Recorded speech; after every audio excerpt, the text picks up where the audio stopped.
It can happen in any class, on any day, at any time. Someone will come and get 13-year-old Kennedy Beck and discreetly tell her it's time. You have to pee in a cup. To be clear, Beck has never done drugs and doesn't plan to, but she's agreed to take random drug tests.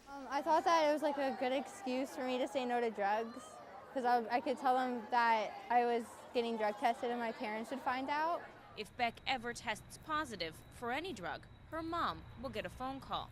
I'd love to be the bad guy. If it's positive for her, I'll be the bad guy any day.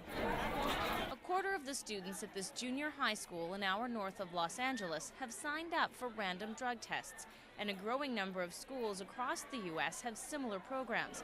The testing is done by a private company hired by the school, but the school never learns who's on drugs and who's not. We're not told specific names, but we do get the data, we get the numbers. The principal says even those basic statistics are valuable as indications of how big a problem drugs are at the school.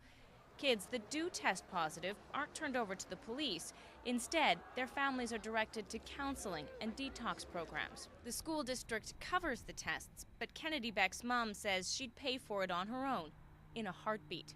I'd rather know now before it would become a habit or an addiction or something like that, so that I could get her help. Civil rights groups have raised privacy concerns, but Beck says she's happy to give up a little privacy if the first time someone tries to pass her a joint, she has a good excuse to just say no.